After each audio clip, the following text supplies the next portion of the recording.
बिस्मिल्लाहिर्रहमानिर्रहीम। शुरू अल्लाह के नाम से जो बड़ा मेहरबान निहायत रहम करने वाला है। अज़ीज़ तलबा तालिबात, इस समाजी साइंस के ऑनलाइन तदरीस में आप तमाम का इस्तकबाल है। उम्मीद है आप लोग खैर आफ़ियत से होंगे। आज हम आपकी दरसी किताब का सबक नंबर 18, जिसका उन्वान है इजाफ़ी कीमत और सारिफ की बेदारी, जिसे गुजराती में कहेंगे भाव वधारो अने ग्राहक जागृति, इसका हिस्सा अव्वल का मुताला हम करने जा रहे हैं। तो आइए ये सबक की थोड़ी तमहीद में बांध देता हूँ आपको कि इस सबक में क्या है कि इजाफ़ी कीमत और सारिफ की बेदारी। सारिफ कहते हैं ग्राहक को, है ना। तो ग्राहक की क्या क्या बेदारी इसमें होना चाहिए। इजाफ़ी कीमत चीज़ों की, अशिया की जो कीमत बढ़ती है उसके मुतालिक। तो भारत के कई माशी और समाजी मसाइल में से ये एक मसला इजाफ़ी कीमत का है। जैसे कि एक है बढ़ती हुई आबादी, बेरोज़गारी, ये सब भारत के संगीन मसले हैं, जिसमें से एक मसला इजाफ़ी कीमत का भी है। तो माशी निज़ाम के तमाम शोबों में मुसलसल और लगातार बुलंद शरह से होने वाले इजाफ़े को अफराते ज़र से होने वाली इजाफ़ी कीमत कहते हैं। यानी जो हमारा माशी निज़ाम है, निज़ामी शोबे है, कारोबारी शोबे चीज़ों के, तो इसमें मुसलसल लगातार जो बुलंद शरह फुगावा जिसको कहते हैं, फुगावा बढ़ने से जो कीमतों की अफराते ज़र में होने वाली इजाफ़ी, उसे हिसाबी कीमत कहते हैं, जो एक मसले की तरह है। लेकिन तसल्लुत के किसी साथ होने वाली इजाफ़ी कीमत मईशत के लिए सूदमंद है।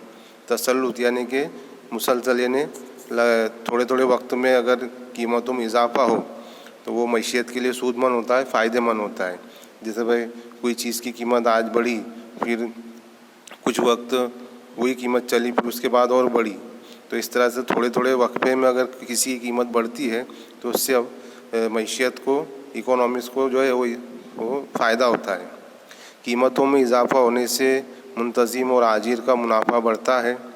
गैर मुतवक्का मुनाफे होने से उन्हें नई पैदावार शुरू करने का मौका मिलता है।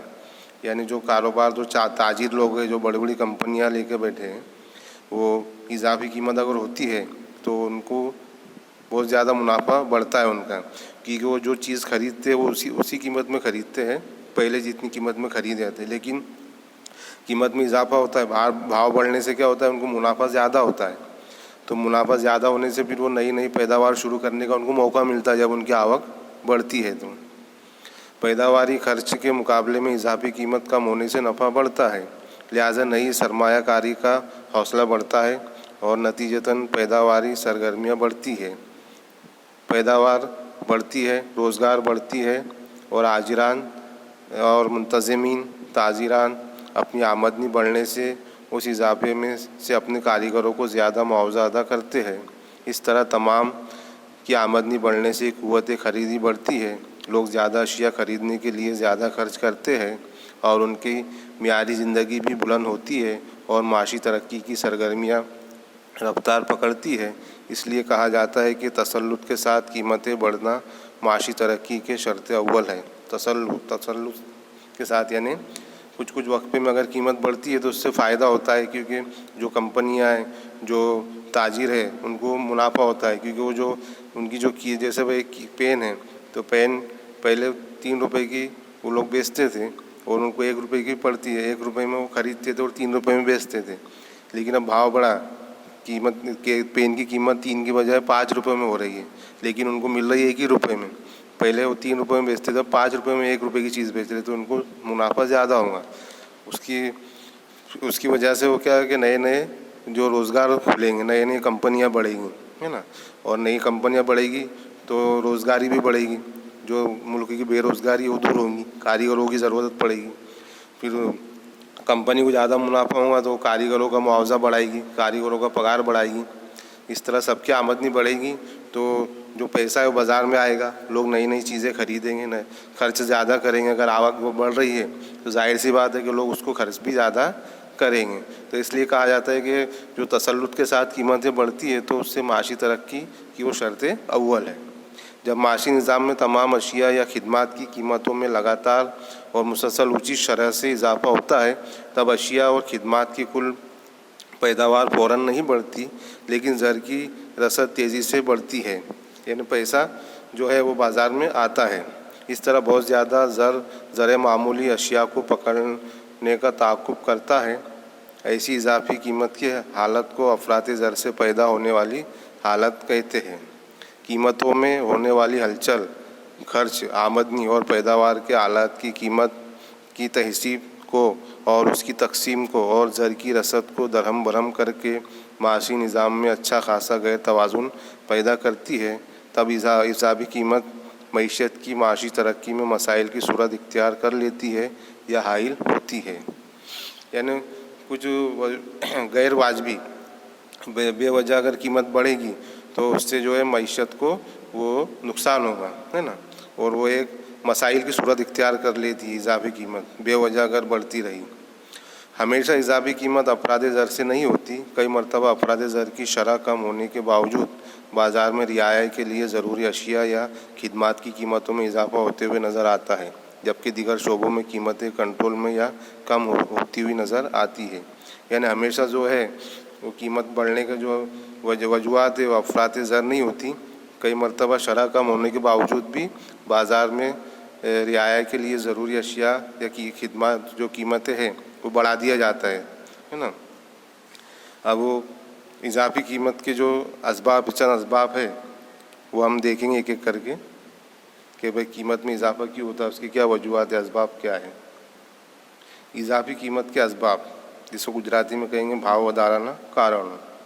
इजाफी कीमत के दो अवामिल में अलीफ माशी निज़ाम में अशिया व खिदमत की कुल पैदावार और रसद में फ़ौरन इजाफा ना होना, और ब उसके बरक्स मुल्क की कुल मांग में शिद्दत से इजाफा होना, इसलिए कीमत में मुसलसल इजाफा नज़र आता है। इसके लिए झेल के असबाब ज़िम्मेदार है, चंद असबाब ज़िम्मेदार है। यानी माशी निज़ाम में अशिया व खिदमात की कुल पैदावार और रसद में फ़ौरन इजाफा ना होना, यानी कोई चीज़ की मांग ज़्यादा है लेकिन वो चीज़ कम बन रही है ना। मिसाल के तौर पर पेन की रोज़ाना की मांग 500 है लेकिन वो 300 ही बन रही है, बराबर। तो जब 300 बनेंगी और 500 की मांग होंगी तो जाहिर सी बात है कि उसकी कीमत में इजाफा होगा। उसके बरक्स मुल्क की कुल मांग में शिद्दत से इजाफा होना, और इसलिए कीमतों में मुसलसल इजाफा नज़र आता है, जिसके चंद असबाब है। तो नंबर 1 इसमें है ज़र की रसद में इजाफा, यानी नाना पुरवठामा वधारो। जो ज़र यानी जो लोगों के पास पैसा है ना, पैसा है जो उनके पास, उसमें इजाफा होता है तो उसकी वजह से भी भाव बढ़ जाता है, कीमत में इजाफा होता है, लोगों की आवक बढ़ती है। तब माशी निज़ाम में ज़र की रसद में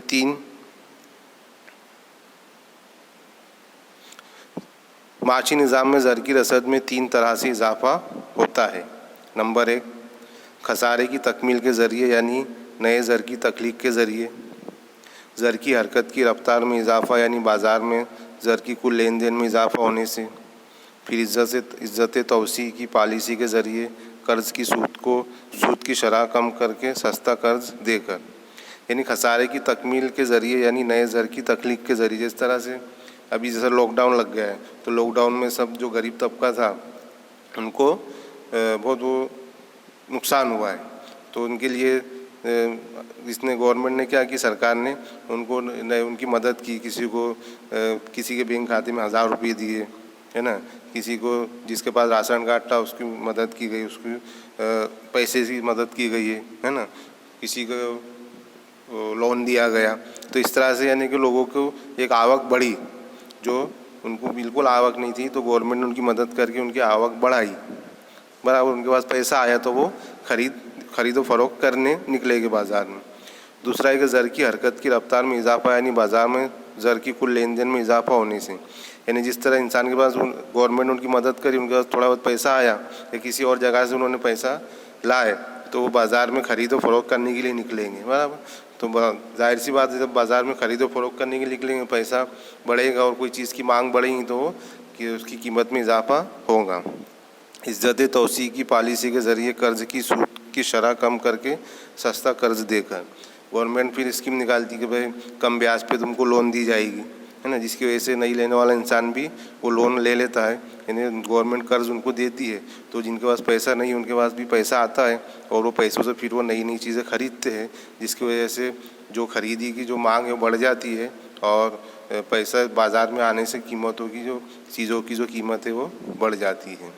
माशी निज़ाम में ज़र की रसद बढ़ने से लोगों की आमदनी बढ़ती है तो तवक्के खरीदी बढ़ती है, यानी जाहिर सी बात है आमदनी बढ़ेंगी तो लोग खर्च भी ज़्यादा करेंगे। अशिया व खिदमात की मांग भी बढ़ती है ना, जब खरीद होंगी तो चीज़ों की भी मांग बढ़ेगी। उसके बरक्स से कुल रसद में इजाफा ना हो तो इजाफी कीमत जन्म लेती है। जो चीज़ की मांग हो रही है और वो चीज़ बाज़ार में मुहैया नहीं हो तो जाहिर सी बात है कि कम चीज़ें जिनके पास है वो ज़्यादा कीमत पर उसको बेचेंगे, उसकी कीमत बढ़ाकर बेचेंगे। सरकार मंसूबा बंद और गैर मंसूबा अखराजात को पूरा करने के लिए खसारे की तकमील की पॉलिसी अपनाकर नए ज़र की तख्लीक से ज़र की रसद बढ़ाती है। यानी वही सरकार जो मंसूबा बंद और गैर मंसूबा अखराजात को पूरा करने के लिए यानी लोगों को जो नुकसान हुआ है उसको भरपाई करने के लिए सरकार नए नए मंसूबे बनाती है और लोगों की मदद करती है, जिससे रसद बढ़ता है, ज़र की रसद बढ़ती है, यानी पैसा बाज़ार में आता है। हुकूमत के इंतज़ामी अखराजात में गैर मंसूबाबंद अखराजात में दफ़ाई अखराजात में इजाफ़ा होने से या मुख्तलिफ़ फलाही मंसूबों और मेलों त्योहारों के अखराजात में, आम अखराजात में या निजी अखराजात में इजाफ़ा होने से बाज़ार में ज़र की रसद यकायक बढ़ जाती है, जो क़ुव्वत ख़रीद को बढ़ाती है और कीमतों की सतह को ऊपर ले जाती है। यानी इजाफी कीमत को ख़रीदार का सबब इजाफी कीमत क़ुव्वत ख़रीदार का सबब है। यानी मेले लगते हैं, त्यौहार लगते हैं तो वहाँ पर जाहिर सी बात है कि लोगों की बहुत ज़्यादा वहाँ पर भीड़ होती है, लोग ज़्यादातर चीज़ें ख़रीदने आते हैं, खरीद फ़रोख्त बढ़ जाती है। तो जो चीज़ की खरीद व फ़रोख्त बढ़ेगी उसकी इजाफी कीमत भी बढ़ जाती है, यानी वो चीज़ की कीमत भी बढ़ जाती है क्योंकि उसकी मांग बढ़ती है। हुकूमत के गैर मंसूबा बंद अखराजात से बाज़ार में अशिया व खिदमात की कुल पैदावार में रसद में इजाफा नहीं होता, लेकिन तनख्वाहें बढ़ने से, बोनस भत्ता में इजाफा होने से आवाम के हाथों में ज़र की रसद बढ़ जाती है। नेज़ पैदावार के आलात की आमदनी बढ़ने से ज़र की रसद में इजाफा होता है। नतीजन क़ुव्वत ख़रीद बढ़ने से कुल मांग बढ़ती है। उसके बरक्स कुल रसद में इजाफा न होने से मजमूई तौर पर इजाफी कीमत पैदा होती है। तो वही ये चीज़ यहाँ पर ही बताई गई है कि भाई जिस तरह लोगों की आमदनी बढ़ेगी, लोग खरीदें ज़्यादा करेंगे और सामने वो चीज़ें उतनी मुहैया नहीं होंगी तो चीज़ों की कीमत में इजाफा होने के पूरे चांस है। बैंकों के ज़रिए कर्ज़ के सूद की शरह कम करके, नेज़ बैंकों की नकद अमानतों में इजाफा करके बैंक के मामूली शराइत पर कम शरह सूद से सस्ती लोन या कर्ज़ की सूरत में आवाम के हाथों में ज़र की रसद में इजाफा करती है, जो अशिया की मांग पर दबाव बढ़ाकर कीमतों में इजाफा करती है। यानी बैंकें भी लोगों को ज़्यादा कम ब्याज से लोनें देती है, जिसकी वजह से लोग सस्ती लोन यानी कर्ज़ उठाते हैं और जब उनके पास पैसा बढ़ता है तो वो नई नई चीज़ें खरीदो फरोख्त के लिए निकलते हैं और जिसकी वजह से इस अशिया की कीमत में इजाफा होता है। ये था नंबर 1 ज़र की रसद में इजाफा होने से क्या क्या उस पर असर होते हैं। इसके बाद है नंबर 2 आबादी में इजाफा। भारत में औसतन 1.9% शरह से आबादी बढ़ती है। भारत की कुल आबादी 2011 में 121 करोड़ थी। 2001 से मुल्क की कुल आबादी में होने वाला तेज़ इजाफा अशिया और खिदमात की मांग में इजाफा करके मांग रसद की हालत के गैर तवाज़ुन को बढ़ाता है। अशिया की किल्लत पैदा होने से कीमतों में इजाफा होता है। यानी जिस तरह हमारे हिंदुस्तान की आबादी बढ़ती है 1.9% से, तो ये हमारे लिए बहुत संगीन मसला है। भारत की कुल आबादी 2011 में 121 करोड़ थी, जो यानी कि 2001 से मुल्क की कुल आबादी में होने वाला तेज़ी से इजाफा, जाहिर सी बात है वो सब लोग यानी आबादी बढ़ेगी तो हर चीज़ की मांग बढ़ेगी, लोग उसको इस्तेमाल करने वाले ज़्यादा हो जाएंगे।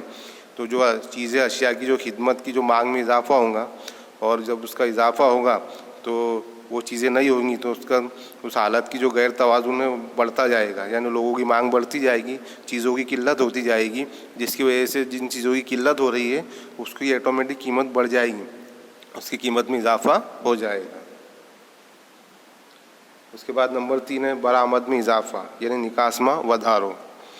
गैर मुल्की बाज़ार में हमारे मुल्क की पैदावार की मांग बढ़ने पर हुकूमत बरामद बढ़ाने के हौसलामंद इक़दाम करती है, जिसके सबब बरामद की अशिया की मकामी या दाखिली बाज़ार में दस्तयाबी कम होती है, तब किल्लत पैदा होती है। मांग की बनिस्बत रसद कम होने से कीमतों में इजाफा होता है। यानी बरामद जो हम चीज़ें बाहर के मुल्कों में भेजते हैं, जो यहाँ हमारे यहाँ पैदा हो रही है लेकिन बाहर के मुल्कों में भेजते हैं, अगर बाहर के मुल्क उसको ज़्यादा मांग करते, ज़्यादा डिमांड करते हैं, तो यहाँ की हुकूमत हमारे यहाँ कम रखकर वो विदेशों में ज़्यादा वो चीज़ें भेजती है, ज़्यादा वो चीज़ें विदेश में फ़रोख्त करती है, जिसकी वजह से हमारे मुल्क में वो चीज़ों का ज़ख़ीरा कम हो जाता है और उसकी मांग बढ़ जाती है ना। यानी वो चीज़ें हमारे यहाँ कम होती है और लोग उसको ख़रीदने वाले ज़्यादा होते हैं, जिसकी वजह से जिसकी निस्बत से जो है कीमतों में इजाफा होता है ना। जो चीज़ें हम पैदा कर रहे हैं लेकिन हमको मिल नहीं रही है, वो विदेशों में जा रही है और हमको बहुत कम कीमत, कम मिकदार में मिल रही है। तो जाहिर सी बात है, जब जो चीज़ें कम होंगी और उसकी मांग ज़्यादा होंगी तो उसकी ऑटोमेटिक उसकी जो कीमत में इजाफा ज़रूर होगा। इसके बाद नंबर 4, खाम माल की ऊँची कीमत पर दस्तयाबी, जिसको गुजराती में कहेंगे काचा मालनी ऊँची कीमतें प्राप्ति। खाम माल यानी जो कच्चा माल होता है, खाम माल की कीमत पैदा हो और उसकी कीमत बढ़े तो शय का पैदावारी खर्च बढ़ता है, बिला आखिर उस शय की कीमत बढ़ती है। दूसरी तरफ पैदा होने वाली अशिया के सार्फिन, मजदूर और आवाम हैं, उनकी क़ुव्वत ख़रीद कम हो जाने से मुआवजा बढ़ाने की तलब करते हैं। इससे इत्मीनान दिलाया जाए तो दोबारा शय की पैदावारी खर्च में इजाफा होता है, जो फिर से इजाफी कीमत में तब्दीली होता है। इस तरह इजाफी कीमत का चक्कर चलता है। इजाफी कीमत की जो साइकिल है, यानी खाम माल, अगर कोई फैक्ट्री कच्चा माल खरीद रही है लेकिन उसको कच्चा माल वहाँ कम है और उसको ज़्यादा पैसे दे के ख़रीदना पड़ रहा है। कच्चा माल सामने जो है वो जो फैक्ट्री खरीद रही जहाँ से वो कम मिल रहा है उसको, तो वो माल की किल्लत है कच्चे माल की। तो जाहिर सी बात है कि जब किल्लत है तो उसको ज़्यादा पैसे देकर उसको ख़रीदना पड़ेगा, है ना। तो उसका खर्च बढ़ेगा, बिला आखिर उस शय की कीमत, तो वो शय की कीमत, वो चीज़ की कीमत भी बढ़ेगी। दूसरी तरफ जो पैदा होने वाली अशिया के जो सार्फिन है और मज़दूर और आवाम, यानी जो ग्राहक है, जो मज़दूर है और जो आवाम है, वो है सब खरीद और फ़रोख्त करने वाले, तो उनकी क़ुव्वत ख़रीद कम हो जाने से मुआवजा उनकी क़ुव्वत ख़रीद ही कम हो जाने से मुआवजा बढ़ाने की तलब करते हैं। यानी कि जो फैक्ट्री वालों का अगर खाम माल ज़्यादा पे कीमत में ख़रीदेंगे तो जाहिर सी बात है कि वो कारीगरों का पगार वगैरह कम कर देंगे, क्योंकि उसको मुनाफा कम हो रहा है। तो वहाँ पर फिर जो आवाम है, जो मज़दूर है, वो मुआवजा बढ़ाने की तलब करते हैं। फिर उससे इत्मीनान दिलाया जाता है कि दोबारा शय की पैदावार खर्च में इजाफा होता है। यानी उनको इत्मीनान दिलाया जाता है कि भाई दोबारा जब ये चीज़ों का दाम कम होगा तो आपकी जो तनख्वाह है, आपकी जो पगार है, वो बढ़ा दिया जाएगा। और जो फिर जिससे यानी लोगों के पास जो उनकी जो कीमत है, जो उनकी जो पगार वगैरह जो बढ़ाने की जो तलब करते हैं, तो वो पगार बढ़ाया नहीं जाता है, क्योंकि कंपनी को भी खाम माल महंगी कीमत पे ख़रीदना पड़ता है। जिसकी वजह से ये पूरा जो चक्कर है, जो साइकिल है, इस तरह से चलता रहता है कि जिस तरह खाम माल, अगर कच्चा माल वो लोग ज़्यादा कीमत पे ख़रीदेंगे तो जाहिर सी बात है कि वो लोगों का, कारीगरों का पगार कम कर देंगे और जिसकी वजह से कीमतों में इजाफा होता रहेगा। तो यहाँ पर ये टोटल 8 पॉइंट है। हमने आज की वीडियो में सिर्फ 4 पॉइंट ही समझेंगे। इंशाल्लाह आइंदा जो नुकात है इसके अगली वीडियो में समझेंगे। अल्लाह हाफ़िज़।